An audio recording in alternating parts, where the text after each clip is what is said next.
Kid story studio में खुशामदीद। आइए आज की दिलचस्प कहानी से लुत्फ अंदोज हों। एक दिन चांदनी अपनी जदुई किताब के साथ बैठी थी जब उसने किताब के एक नए सफ़े पर एक दिलचस्प तस्वीर देखी। तस्वीर में एक घने जंगल का मंजर था जहाँ हर तरफ रंग बिरंगे फूल और परिंदे नजर आ रहे थे, लेकिन तस्वीर के ऊपर एक तारीख साया बिछाया हुआ था। किताब के नीचे लिखा था कि जंगल खुशियों का मस्कन था, लेकिन एक जालिम जादूगर ने इस पर कब्जा कर लिया। क्या तुम जंगल को इसके असल हालत में वापस ला सकती हो? चांदनी ने तस्वीर को छुआ और पलक झपकते ही खुद को इस घने जंगल के अंदर पाया। जंगल की खूबसूरती हैरत अंगेज थी, लेकिन हर तरफ खामोशी छाई हुई थी। ना परिंदे चहचहा रहे थे, ना जानवरों की आवाज सुनाई दे रही थी। ऐसा लगता था जैसे जंगल का दिल रुक गया हो। चांदनी ने सोचा कि इसे फौरन पता लगाना होगा कि ये सब कैसे हुआ। चांदनी जंगल के अंदर चलने लगी। कुछ देर बाद उसे एक जख्मी हिरन मिला जो एक झाड़ी के पीछे छुपा हुआ बैठा था। हिरन ने डरते हुए कहा, तुम यहाँ क्या कर रही हो? ये जगह तो बहुत खतरनाक है। चांदनी ने नरमी से जवाब दिया, मैं यहाँ जंगल को इसकी खुशियाँ वापस दिलाने आई हूँ। तुम मुझे बताओगे कि क्या हुआ है? हिरन ने कहा, एक जालिम जादूगर ने इस जंगल पर कब्जा कर लिया है। वो यहाँ के जानवरों को कैद करके अपनी ताकत बढ़ा रहा है। वो जंगल के सबसे बड़े दरख्त के नीचे रहता है, लेकिन इस तक पहुँचना आसान नहीं है। रास्ते में कई जादुई रुकावटें हैं। चांदनी ने कहा, मुझे इन रुकावटों की परवाह नहीं, मैं जंगल को आजाद करवाऊंगी। चांदनी ने अपनी जादुई किताब खोली और उसमें एक दर्ज नक्शा निकाला।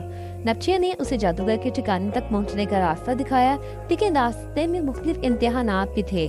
पहला इम्तिहान एक गहरे दलदली इलाके का था, जहां कदम रखते ही लोग दलदल में धंस जाते थे। चांदनी ने सोचा कि वो दलदल को कैसे पार करे। उसने अपने इर्द गिर्द देखा तो कुछ बड़े पत्थर पड़े हुए थे। उसने उन्हें एहतियात से दलदल में रखा और एक रास्ता बना लिया जिस पर चलकर वो दलदल पार कर गई। जैसे ही वो दलदल से निकली, उसने अपनी कामयाबी को मुस्कुरा के कहा, हिम्मत और अकल सब कुछ मुमकिन बना सकती है। अगला इम्तिहान एक जादुई झील का था जो किसी भी कश्ती को डूबने की ताकत रखती थी। चांदनी ने देखा कि झील के किनारे एक पुराना कश्तीबान बैठा हुआ था। उसने चांदनी को बताया कि झील सिर्फ उन लोगों को पार करने देती है जो दिल से सच बोलते हैं। अगर तुमने कभी झूठ बोला है तो ये झील तुम्हें अपने अंदर खींच लेगी। चांदनी ने कश्तीबान को सच्चाई से बताया कि उसने बचपन में एक बार अपनी गलती छुपाने के लिए झूठ बोला था, लेकिन वो फौरन अपनी गलती मान गई थी और माफी भी मांग ली थी। कश्तीबान ने खुश होकर कहा, तुम्हारे दिल की सच्चाई ने तुम्हें महफूज रखा है। आओ मैं तुम्हें झील के पार ले चलता हूँ। झील पार करने के बाद चांदनी को एक बहुत बड़ा सांप मिला। वो जादूगर का पहला था। सांप ने झाड़ते हुए कहा, तुम यहाँ से आगे नहीं जा सकती। चांदनी ने अपनी किताब खोली और एक जादुई मंत्र पढ़ा जो सांप को नींद में डाल सकता था। जैसे ही उसने मंत्र पढ़ा, सांप एक तरफ हट गया और रास्ता साफ हो गया। आखिरकार चांदनी जादूगर के ठिकाने तक पहुँच गई। वहाँ उसने देखा जादूगर एक बड़े दरख्त के नीचे बैठा हुआ था और दरख्त की जड़ों में कई जानवर कैद थे। जादूगर ने चांदनी को देखकर कहा, तुम बहुत बहादुर हो, लेकिन तुम मेरी ताकत का मुकाबला नहीं कर सकती।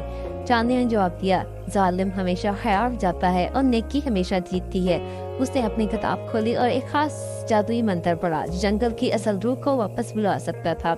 जैसे ही उसने मंत्र मुकम्मल किया, दरख्त की जड़ें टूटने लगी और कैद जानवर आजाद हो गए। जादूगर ने अपनी ताकत खत्म होती महसूस की और एक चीख मारकर गायब हो गया। जंगल दोबारा खुशियों से भर गया। परिंदे चहचहाने लगे, दरख्त हरे भरे हो गए और जानवर खुशी से दौड़ने लगे। ये कहानी हमें सबक सिखाती है कि नेकी और हिम्मत के साथ हर मुश्किल का सामना किया जा सकता है। झूठ और जुल्म कभी कामयाब नहीं हो सकते और सच्चाई हमेशा